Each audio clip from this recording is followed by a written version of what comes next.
everyone.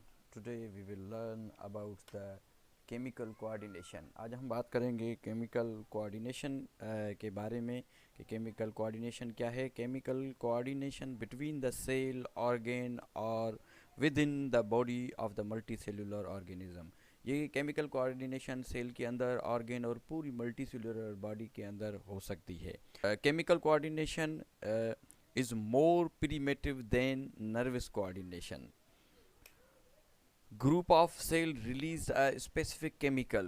जो tissue हैं वो स्पेसिफिक केमिकल को रिलीज़ करते हैं. वो कौन से केमिकल हैं? Such as neurotransmitter, pheromones, hormones etc. मगर हम इनमें से बात करेंगे हार्मोन्स की. हार्मोन्स क्या हैं? Hormones are the product of endocrine gland. Their product diffuse into the capillaries and are carried throughout the blood. ये डिफ्यूज़ हो जाते हैं कैपिलरीज में और एंडोक्राइन से ये रिलीज डायरेक्ट ब्लड में होते हैं. Effects it's affects on behaviour, development, growth and reproduction. इनका अफेक्ट होता है बिहेवियर पे, डेवलपमेंट पे, ग्रोथ पे और रिप्रोडक्शन पे, और ये स्लो इन एक्शन होते हैं. थोड़ा सा एंडोक्राइन को समझने के लिए हम एक वाइट शीट को लेते हैं. मैं आपको समझाऊं कि एंडोक्राइन सिस्टम क्या है. अगर एंडोक्राइन को आप देखेंगे तो एंडोक्राइन जो है ये डक लेस इसको कहते हैं. इसमें जो केमिकल यानी कि हार्मोन्स रिलीज़ होते हैं वो डायरेक्ट जो है ब्लड के अंदर डिफ्यूज़ हो जाते हैं. इनमें कोई भी ऐसी डक नहीं होती. तो इसको कहते हैं एंडोक्राइन सिस्टम. और एक होता है एक्सोक्राइन सिस्टम.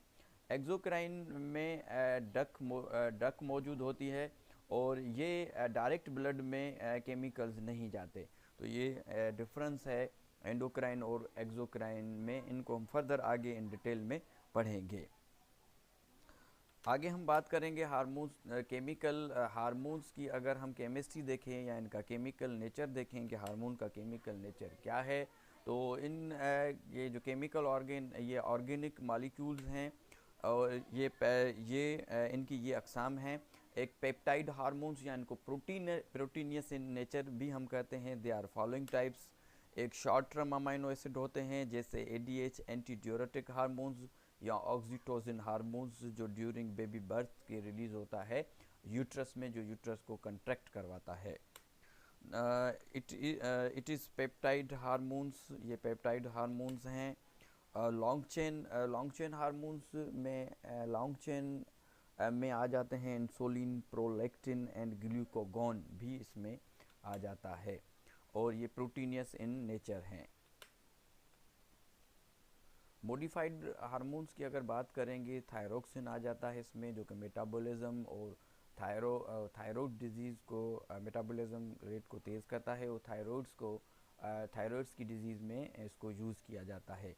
इपिनेफ्राइन्स जो कि सिंपैथेटिक सिस्टम में यूज़ होता है, इमरजेंसी हार्मोन है. और नॉरनेफ्राइन्स जो है मॉडिफाइड में आ जाते हैं. मॉडिफाइड को दोबारा समझाने के लिए कि मॉडिफाइड हार्मोन क्या हैं, तो इसके लिए दोबारा हम एक वाइट शीट को देखेंगे. वाइट शीट में मैं आपको इसको समझाता हूँ कि ये मॉडिफाइड हार्मोन क्या हैं. आपने अमाइनो एसिड को तो आपने देखा होगा कि इसका स्ट्रक्चर फार्मूला क्या है. NH2 एंड COOH,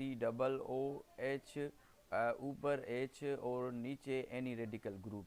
अगर इस H को अगर रिड्यूस करके यहाँ पे आयोडीन लगाया जाए तो ये एक मॉडिफाइड हार्मोन्स हो जाएगा, क्योंकि इसमें अमोनिया तो है, अमाइनो एसिड तो हैं मगर वो मॉडिफाइड हैं. तीसरी जो अक़साम इसकी है वो है steroid in nature. It means कि इसमें मौजूद होंगे क्या, लिपिड इसमें मौजूद होंगे, लिपिड इन नेचर होंगे.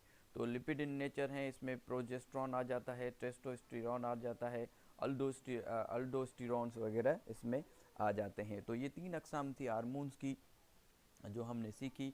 अब हम सीखेंगे कि हार्मोन का एक्शन क्या होता है, हार्मोन किस तरीके से जो है एक्शन करता है.